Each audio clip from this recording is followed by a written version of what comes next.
Hey, with us now, we got a member of the Armed Services Committee, a potential presidential candidate, Republican Senator Lindsey Graham of South Carolina, also with us, managing editor of Bloomberg Politics, Mark Halperin, also MSNBC political correspondent, Casey Hunt. And so I'm looking up there, and you say that there's a 91.738 chance that you might run for president of the United States. What's going to tip it? Well, another point or two. Okay. So they said Carly Fiorina is going to run. She's 90% sure. They asked me yesterday. I said, well, I'm 91% sure. Exactly. So I'm a leader. Do you think you may, decisively, you think you may actually get into the race? Yeah, I think so. I got to put the financing together. It sort of goes like this. Exceed expectations in Iowa. Right. Finish in the top tier in New Hampshire. Win South Carolina, and by then I think 3 or 4 people are left. Yeah, so can I be one of those 3 or 4? So the question then is, are you what some people say you are, just sort of a heat-seeking missile, and the heat is Rand Paul, that you're going out there just to make his life a living and breathing hell? No. As you laugh at the thought of it all. Rand. I mean, okay, we did a... Do you like Rand? Totally. We play golf together. We did a Social Security reform bill. We did a Medicare reform bill. But you think his foreign policy is disastrous? Yes. Okay, explain that. Well, you know, Rand's a libertarian. Yeah. He has a view of the world I don't share. Yeah. He said that we shouldn't have any troops in Iraq. He agreed with Obama. That was a disaster. When there was a chance to do something constructive about Syria with a no-fly zone, he said we don't need one. Generally speaking, he's been more wrong than right. He has a isolationist view of the world that I don't share, and I like him, but he's his father's. So let's put some meat on those bones. What should we have done 2 years ago in Syria when we still could have done something in Syria? Should we send troops? We should have done what everybody on the national security team of President Obama advised. Do a no-fly zone, arm the Free Syrian Army, and take Assad out. You'll never fix Syria without Assad being gone, because the Sunni Arabs are not going to tolerate Assad being in charge, you know, a puppet of the Iranians. Right. And it's about to take Jordan and Lebanon down. So those who think that Syria is just an internal conflict doesn't understand how Syria affects the Mideast. What about Libya? Did we make a mistake going into Libya? We made a mistake not following up in Libya. And I'm not... So going into Libya was fine? Yeah, because the people... Well, Gaddafi, I don't miss him. You may do. I don't miss him. He blew up jets. He killed our soldiers in Berlin. He was a bad actor on the world stage for a long period of time. The people in Libya said, we want you gone. So what's our policy as Americans? Good luck, sit on the sidelines and get slaughtered? We wrote an op-ed piece, me, John McCain, Mark Kirk, and Marco Rubio, in October of 2011, saying you need to help the Libyan army defang these militias. The Islamic groups got 10% at the ballot box. The Libyan people are not radical Islamists, nor the Syrian people.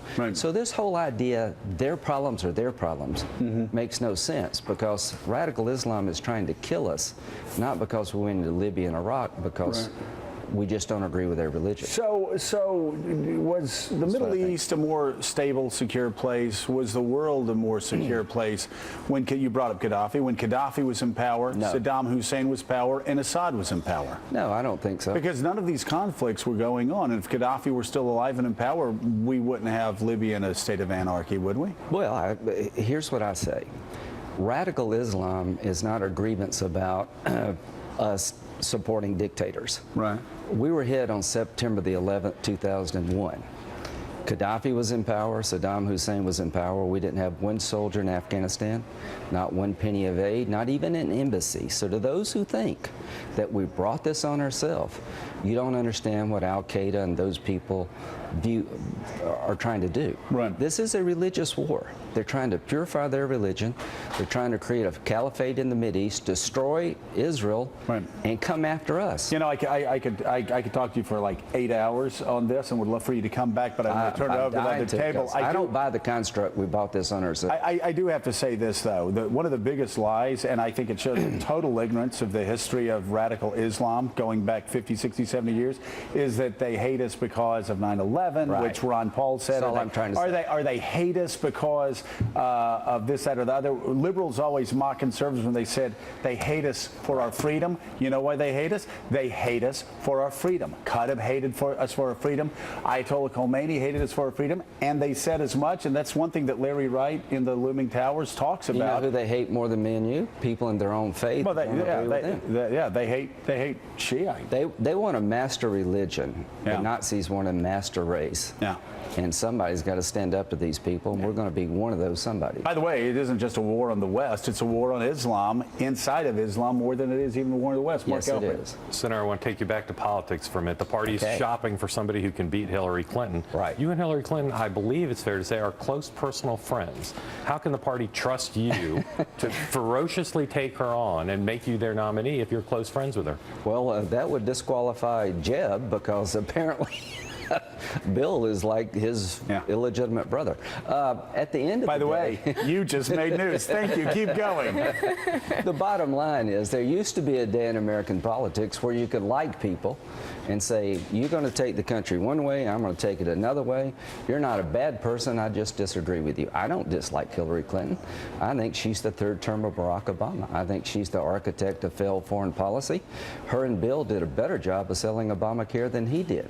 So to me, if we can get a qualified nominee, she loses because she represents a failed president. So She was part of his isn't it presidency. true, though, that your foreign policy is much closer, John McCain's as well, to Hillary Clinton's view of the world than Rand Paul's view of the world? Because I always say here that Hillary Clinton, in effect, was the only neocon in the Obama administration. Well, all I can say about Hillary Clinton is that her view of Russia was misguided. Right. I can only say that she apparently... But what about on intervention, though? but Seriously, if you had to pick My Hillary view of Clinton's foreign policy is policy or closer to- Rand Paul's? Well, I'm closer to anybody who believes that we should lead not from behind but from the front. Right. But she supported a leading from behind president. Right. But here's your point. Right.